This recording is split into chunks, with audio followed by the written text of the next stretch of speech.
get this show started!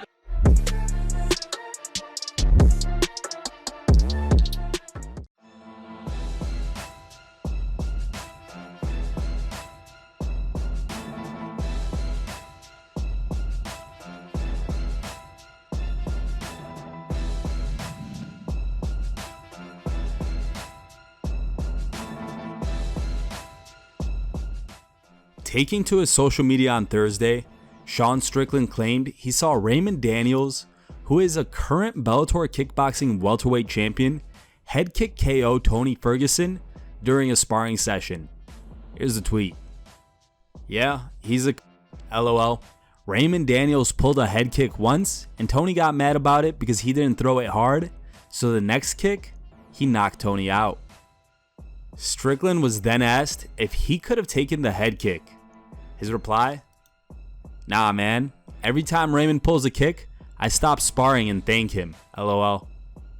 The UFC welterweight also recalled his sparring session with former UFC fighter Sage Northcutt. He wrote, I sparred Sage once. LOL. He stormed off the mat and it was followed by his mom saying, should I go talk to him? 1. Why the f is your mom here? 2. No, he's a grown ass man. Let him go act like a female alone. LOL.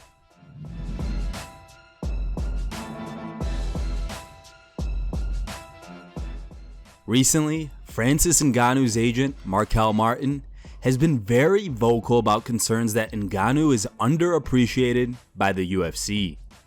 The UFC heavyweight champion has also been voicing his displeasure with the current unresolved contract situation. During a recent appearance on The Fight with Teddy Atlas, UFC president Dana White addressed the subject of the current status of the promotion's contract negotiations with Ngannou and took aim to his manager, Markel Martin. Here's a clip.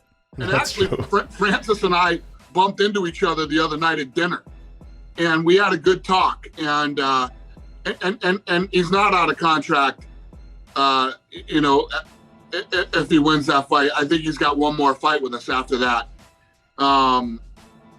Listen, I say it all the time, man. This sport's fun for me. I love doing this, and contrary to the narrative out there, we've made a lot of people very wealthy. And if you don't want to be here, if this is not where you want to be, well, that's not fun for you, and it's definitely not fun for me either. So, these are all grown men and women, and everybody has to make their own decisions in life and go down their own paths. But I think that Francis and I had a good conversation. I think Francis has been misguided too by some people that aren't very bright. That doesn't help either. When you got some people behind you that, have no clue what they're talking about. It doesn't help your situation.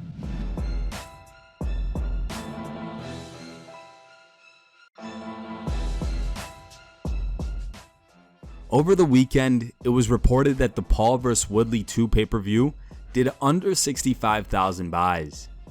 That is obviously a horrible look for Paul, who previously claimed he surpassed 1 million buys for his bout against Ben Askren. Speaking on the most recent episode of Believe You Me podcast, Michael Bisping reacted to the news and explained why he believes that the pay-per-view numbers were in fact that low. Here's the clip. Interesting. So yeah, I'm not trying to kick him out while he's down, but it is that's disappointing for everybody involved. To be honest, I'm not overly surprised because the first fight sucked. Let's be honest. The first fight sucked. It was a split decision. It was a rematch that I don't think anyone was crying for. You know what I mean? Nobody was like chomping at the bit to see a rematch in that. It wasn't a classic fight. It wasn't all-out violence from start to finish with an incredible display of courage and skill and heart and determination. And it's funny because he's out there and he's talking all this big money, and I saw, I think it was a tweet or something, or maybe it was a story made out of one of Jorge Masvidal's tweets. He was like something along the lines of, I don't know if you saw it, never mention my name. You're out here talking all this big money. You're talking these big numbers and you can't pull shit. Do you have that tweet, or do you know what that is, what I'm referring to? And he's got a point. He's got a point. Although, as I say, in not that I need to come to the defense of Jake Paul. I think if it was a different opponent and it wasn't Tyron Woodley again, and again, I'm not knocking Tyron Woodley, it's just the first fight kind of sucked. First fight did great because there was anticipation. Second fight, there's no market for that. Do you know what I mean? Had it been a Masvidal or a Nate Diaz, or let's just say somebody that's not contracted to the UFC and it could actually happen, then maybe they could pull some decent numbers. The Fury Pro Grappling 3 event took place Thursday at 2300 Arena in Philadelphia, with a number of UFC notables set to compete on the submission-only card, including Donald Cerrone, Neil Magny, Kevin Holland, Clay Guida, Renato Moicano, and many more. UFC lightweight Joaquim Silva needed just one opportunity to put away Neil Magny with a slick guillotine choke at the 2-minute and 47-second mark. Here's the video. He's actually incredibly aggressive. Here we go. Now he's in on a tight guillotine. Oh, man, he's got the head on the same side of the arm. He's got a good angle on this. He's gonna get it. Wow. In another match, 38-year-old Donald Cerrone was tapped out by UFC lightweight Joe Solecki at the 4-minute and 43 mark of the opening frame. Here's the clip. Squeeze the will right out of you. If you ever need another tag team partner, somebody to come up and take your back a little bit. There's a choke. UFC rising star Kevin Holland faced Kody Hamrah, and after 8 minutes of action, the judges gave the victory to Hamrah.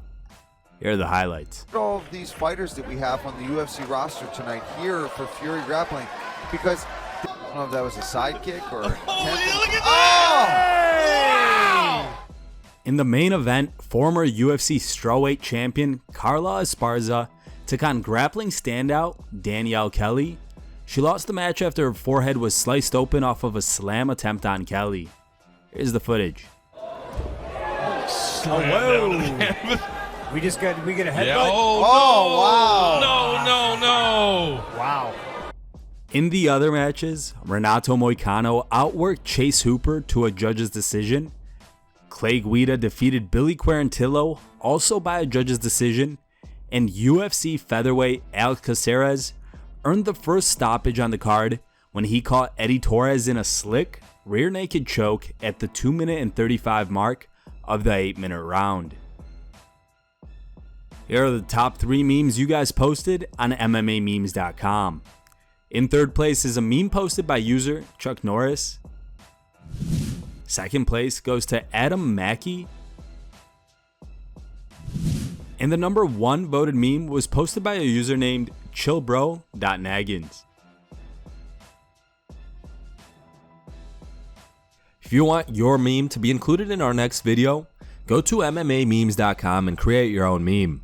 The top 3 memes will be placed at the end of our video. Thank you guys for watching. If you liked the video, please leave a like and subscribe to our channel to keep up with the latest MMA news.